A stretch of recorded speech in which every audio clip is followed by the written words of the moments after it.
السلام علیکم عزیز طلباء، امید کرتا ہوں آپ بخیر و عافیت ہوں گے اور اللہ تعالیٰ کی دی ہوئی نعمتوں کو دونوں ہاتھوں سے سمیٹ رہے ہوں گے۔ عزیز طلباء، آج کا ہمارا موضوع ہے علم بیان۔ عزیز طلباء، علم بیان کی تعریف دیکھتے ہیں کہ تحریر و تقریر کی خوبیوں کے ذکر اور ان کی بحث کو علم بیان کہتے ہیں۔ کہ تحریر و تقریر کی جو خوبیاں ہیں ان کو ہم کیا کہتے ہیں؟ علم بیان۔ آسان الفاظ میں آپ یوں کہہ سکتے ہیں کہ ایک ہی بات کو مختلف انداز میں بیان کرنے کو علم بیان کہتے ہیں۔ علم بیان کی 4 اقسام ہیں۔ علم بیان کی 4 اقسام ہیں۔ پہلی جو قسم ہے علم بیان کی وہ ہے تشبیہ، دوسری قسم ہے استعارہ، تیسری ہے مجاز مرسل اور چوتھی ہے کنایہ۔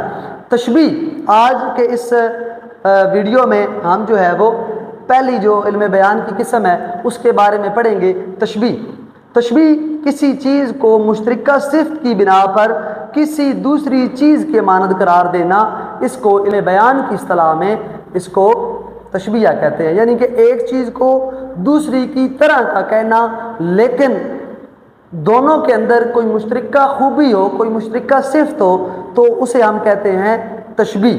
تشبیہ کے 4 ارکان ہیں۔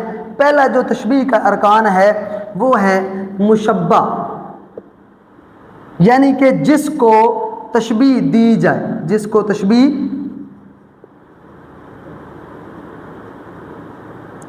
دی جائے۔ دوسرا ارکان ہے مشبہ بہ، مشبہ بہ جس سے تشبیہ دی جائے۔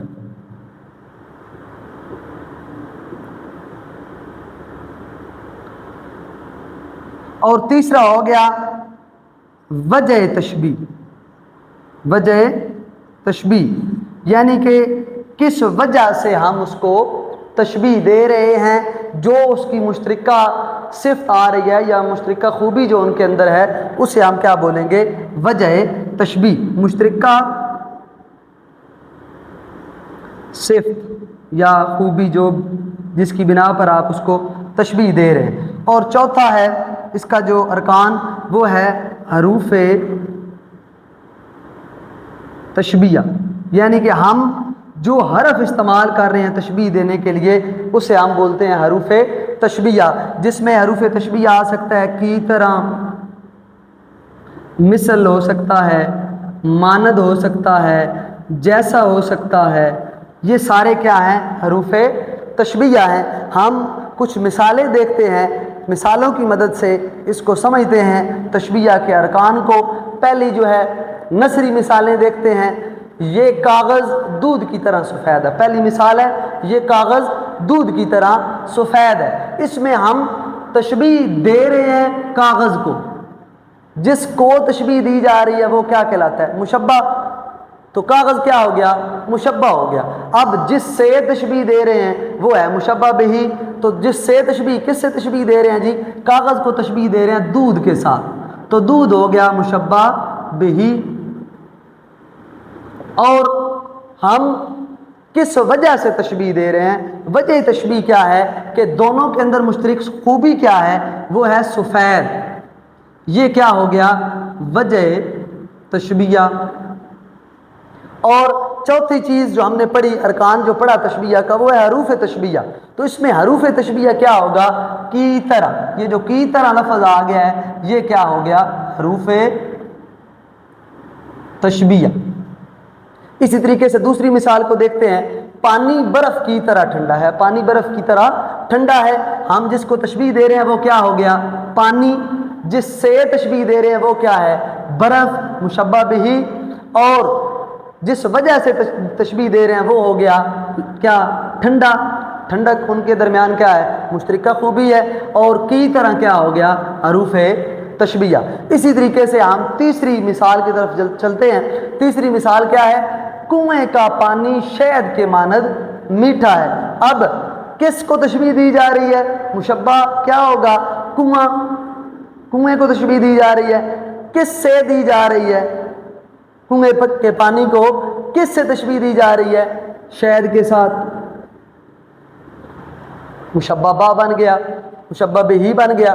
اور اس میں اب وجہ شبہ کیا ہے، یعنی کہ وجہ تشبیہ کیا ہے کس وجہ سے دے رہے ہیں کہ دونوں کے اندر مشترک جو صفت ہے وہ کیا ہے کہ میٹھا ہے۔ اب حرف تشبیہ کیا آ گیا؟ مانند۔ کنویں کا پانی شہد کے مانند میٹھا ہے، کنویں کا پانی شہد کے مانند میٹھا ہے۔ اگلی جو مثال ہے ہمارے پاس وہ ہے بچہ پھول جیسا نازک ہے، بچہ پھول جیسا نازک ہے۔ اب اس میں کس کو تشبیہ دی جا رہی ہے؟ بچے کو تشبیہ دی جا رہی ہے، تو بچہ ہو گیا مشبہ۔ اب کس سے تشبیہ دے رہے ہیں؟ پھول کے ساتھ، پھول ہو گیا مشبہ بہی، اور جو ان کے اندر مشترکہ خوبی ہے، جو صفت ہے جس کی بنا پر ہم تشبیہ دے رہے ہیں وہ کیا ہے؟ نازک ہیں، نازکی کی وجہ سے۔ اور حرف کیا ہوگا؟ حرف تشبیہ کیا ہوگا؟ جیسا۔ یہ کیا آ گیا؟ حروف تشبیہ۔ تو اس طریقے سے ان نثری مثالوں سے ہم نے دیکھا کہ مشبہ کیا ہے، مشبہ بہی کیا ہے، وجہ شبہ یا وجہ تشبیہ کیا ہے، یا حروف تشبیہ کیا ہے۔ اب کچھ شعری جو ہے وہ مثالیں ہم دیکھتے ہیں۔ پہلی مثال ہے شعری، میر تقی میر صاحب کی غزل ہے، اس کا شعر ہے ناز کی اس کے لب کی کیا کہیے، ناز کی اس کے لب کی کیا کہیے، پنکھڑی ایک گلاب کی سی ہے، پنکھڑی ایک گلاب کی سی ہے۔ یہاں پہ میر تقی میر صاحب لب کو تشبیہ دے رہے ہیں، یعنی کہ مشبہ کیا ہوگا؟ لب۔ کس سے تشبیہ دی جا رہی ہے؟ پنکھڑی ایک گلاب کی، پنکھڑی گلاب کی پنکھڑی کے ساتھ تشبیہ دے رہے ہیں، تو یہ ہو گیا مشبہ با۔ اب وجہ تشبیہ کیا ہے؟ کس وجہ سے دے رہے ہیں؟ کس وجہ سے محبوب کے لب کو گلاب کی پنکھڑی کہہ رہے ہیں؟ وہ کیا ہے؟ ناز کی، نرم و نازک ہیں، اس وجہ سے تشبیہ دے رہے ہیں۔ اور اس میں اب حروف تشبیہ کیا آئے گیا؟ کی سی جو لفظ آ گیا ہے یہ کیا ہو گیا؟ حروف تشبیہ۔ اب ہم اگلی مثال پہ چلتے ہیں۔ خواجہ میر درد صاحب کی غزل سے ایک شعر ہم نے لیا ہے، شمع کے مانند ہم اس بزم میں چشم تر آئے تھے دامن تر چلے۔ اب یہاں پہ کس کو تشبیہ دی جا رہی ہے؟ مشبہ کیا ہے؟ ہم، یعنی کہ انسان۔ اب کس سے تشبیہ دی جا رہی ہے؟ شمع سے تشبیہ دی جا رہی ہے، یہ ہو گیا مشبہ بہی۔ اب جو مشترکہ صفت ہے وہ کیا ہے؟ چشم تر آنا، چشم تر آنا کیا ہو گیا؟ مشترکہ صفت ہو گئی، یعنی کہ وجہ تشبیہ ہو گئی۔ اب حروف تشبیہ کون سا استعمال ہوا یہاں پہ؟ یہ مانند، یہ کیا ہو گیا؟ حروف تشبیہ۔ اس کے بعد اگلی جو مثال ہے اس کی طرف چلتے ہیں۔ علامہ اقبال صاحب کا شعر ہے، آیا ہے تو جہاں میں مثال شرار دیکھ، دم دے نہ جائے ہستی ناپائیدار دیکھ۔ یہاں پہ علامہ اقبال بھی تشبیہ دے رہے ہیں کس کو؟ انسان کو۔ آیا ہے تو، یعنی کہ انسان کو تشبیہ دے رہے ہیں کہ آیا ہے تو جہاں میں مثال شرار۔ کس سے تشبیہ دے رہے ہیں؟ شرار کے ساتھ تشبیہ۔ شرار سے مراد ہے چنگاری، انسان کو چنگاری سے تشبیہ دے رہے۔ تو اب یہ ہو گیا مشبہ، مشبہ بہی کیا ہو گیا؟ شرار۔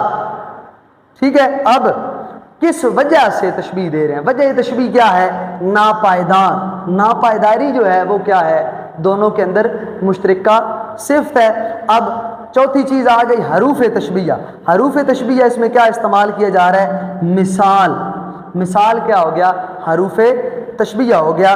تو یہاں سے ان مثالوں سے ہمیں پتہ چلا کہ تشبیہ کے جو ارکان ہیں، جو 4 ارکان ہیں، ان میں سے مشبہ کیا ہوتا ہے، مشبہ بہی کیا ہوتا ہے، وجہ شبہ تشبیہ کیا ہوتا ہے، اور حروف تشبیہ کیا ہوتا ہے۔ امید کرتا ہوں کہ آپ کو ان تمام مثالوں سے، نثری مثالوں اور شعری مثالوں سے اچھے طریقے سے جو آج کا علم بیان کی جو پہلی قسم ہے تشبیہ کی، وہ سمجھ آ گئی ہوگی۔ اگر آپ کو کوئی چیز سمجھ نہیں آئی تو آپ کمنٹ سیکشن میں کمنٹ کر سکتے ہیں، انشاءاللہ مزید آپ کو گائیڈ کر دیا جائے گا۔ بہت شکریہ۔